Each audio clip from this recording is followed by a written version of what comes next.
Good morning বাউন্ডুলা family. সকাল সকাল তিনতলায় চলে এসেছি, এক্ষুনি জাস্ট ঘুম থেকে উঠলাম। কালকেও অ্যাজ ইউজুয়াল সেই 3:30 4টের সময় ঘুমিয়েছি, এবং ঘুমটা কেন আসছে না সেটাই বোঝা যাচ্ছে না। যাই হোক, কালকে এতগুলো ভেজানো ছিল, সবগুলো কাচতে টাচতে হবে। এখন এই কাঁচা বলি মেলতে টেলতে হবে। আর আজকে সেকেন্ড স্যাটারডে রান্নাঘর বন্ধ করে রেখে দিয়েছি, সব ছুটি, কারণ আজকে হোম ডেলিভারি বলে দিয়েছি। কালকে দেখেই প্রেশার মনে হয় যেন বেড়ে গেছে। মাও ওদিকে চুপচাপ বসে রয়েছে, আমি ঘুমোচ্ছি যখন, মার তো এমনি ঘুম হয় না, তারপরে আবার আমি পাশে শুয়ে জ্বালাতন করছি, কারণ কি আমারই ঘুম আসছে না, তো ওই জন্য আর কি। এখন বাবাই আসেনি বাড়িতে, বাবার আজকে মিটিং ছিল, 10:30টায় ক্যাব আছে করে ও আসবে বাড়িতে। তোর আজকে অনেকটাই লেট, আর বাড়ি আসবে, খাওয়া দাওয়া করে ঘুমিয়ে যাবে। বেড়ানোর তো কোনো প্ল্যানিং সব গেছে ছুটে ওর অফিসে ঢোকার পর থেকে।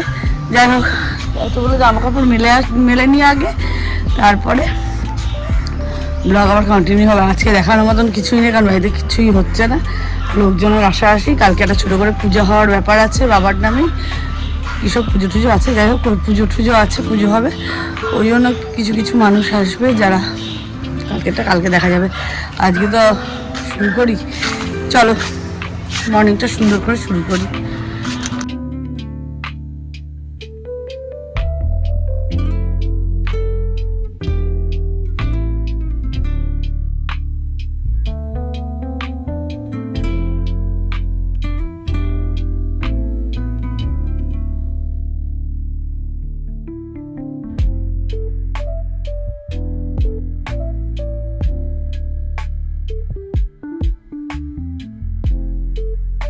কত কাঁচা কেচেছি যে পুরো ছাদ ভরে গেছে এদিকে, তাও এখনো এতটা রয়েছে, মানে প্রায় মানে বালতি উপজিয়ে এনেছিলাম, এখনো এতটা রয়েছে। এগুলো দেখি হয় এখন মেলে দেবো ওখানে নিচে গিয়ে, আর না হলে নিচের ছাদে, আর না হলে রেখে দেবো। এগুলো তো শুকিয়ে যাবে, রোদটা ভালো আছে, তারপর দেখি না হলে ইয়ে করে নেবো, এই উপরে এসে মেলে দেবো। চাদরগুলো মনে হয় শুকিয়ে যাবে, তখন এসে 2-3বার আমার আসতে যেতে হবে, কিন্তু তাই করি, ভালো হবে। কারণ না হলে পরে নিচে যদি না শুকায়, এগুলো আবার কেচে আয়রন করতে দিতে হবে, কালকে আর সময় পাবো না, সেই জন্য দেখি যাই, নিচে যাই, তাহলে গিয়ে আবার পরে আসবো। জানলাটা গাড়ি খুলে রেখে যাই, ঘরে তো আসতেই হবে, আর এই জানলাতে বেড়াল ঢোকার কোনো চান্স নেই, তাই জন্যই জানলাটা খুলে রেখে দিলাম। থাক বাকি জিনিসগুলো,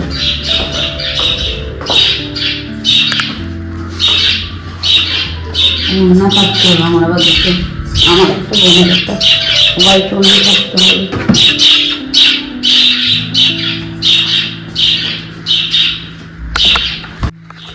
এসেছে মনে হয় আমার ছেলে,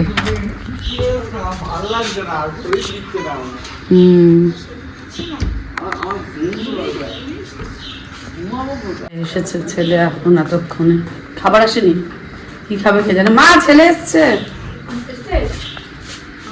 খাবার আসেনি এদিকে, তাই ভাবছি কি হবে, ঝামেলা হবে একটা। কি সুন্দর আমাদের হোম ডেলিভারি এসে গেছে আজকে। বাবা আমাদের হোম ডেলিভারি এসে গেছে, এই যে কই গেল, এই যে এত ছোট বস্তু একটা, আমি স্বপ্ন দেখেছি প্যাবলো বাড়ি ছেড়ে পালিয়ে গেছে। মুরগিকে খাবার দেওয়া হয়নি, পাখি দুদিন ধরে খায় না, খিদে পেয়ে গেছে পাখি।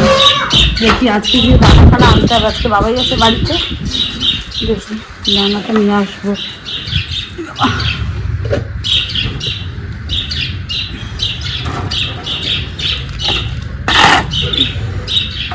ওই খিনচাতে আসে,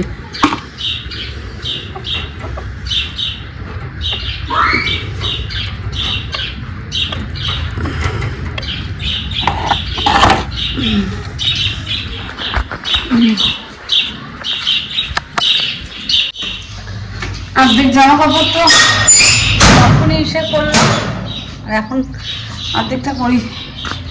এই যে সব শুকিয়ে টুকিয়ে গেছে, এবার যাই এগুলোকে তুলি, তুলে আবার এই যে বালতিটাকে রেখে গেছি, সেগুলো মেলি।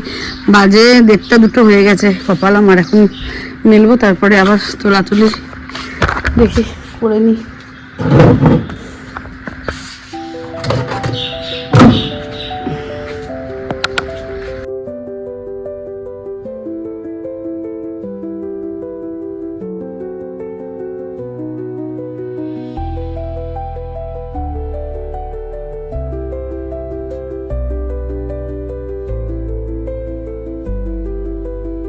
যাচ্ছি আমরা এখন বাজার করতে। এবার বাজার করতে গিয়ে এখন আবার মেকআপ করতে ঘন্টা খানেক লেগে গেল। আয় রে, এ তো দাঁত খুঁটুনি, দাঁত খুঁটে টুটে আসছে। বাবা পড়ে না যাই, এই বাবাইটা কিছু খেলো না যাই। পুজো, হ্যাঁ আমি অনেকক্ষণই ভেবেছি পুজোর বাজার করে আনি। বাবা তোরা এখন এসে গেছিস খেতে? এরা আবার এখন চলে এসছে, টাইমে খায়। এই জন্য দেখ ফিগার গুলো সুন্দর। না বন্ধ করে দে, যাই বাড়ি, এই বাড়ি বলি যাই সেতে বাজারে, বাজার টাজার করে আনি। না রে, এটা কি যেন লাউ ফাউ দিয়ে একটা তরকারি করেছে। বাবা কেসেই যাচ্ছে। আমার ছেলে এখন লাঞ্চে বসেছে, লাঞ্চ টাইম। দিয়ে দে, বড়ি টড়ি আছে দিয়ে দে। বলে তো এটা লাঞ্চ টাইম না? অফিস থাকলে লাঞ্চ টাইম, বাড়ি থাকলে ডিনার টাইম। ভালো খেতে হয়েছে, খা একটু সবজি ফবজি লেটা। ঝোল, ডাল, আলু টমেটোর তরকারি আর রুটি। 11:15 সময় আমাদের রান্নার মেয়েটা এসছে এখন চা বানাতে। আর এখানে আলুর তরকারি করেছে আর রুটি করেছে। সুন্দর করে, কিন্তু অনেকটা দেরিতে আসে, অনেকগুলো বাড়ি করে তো।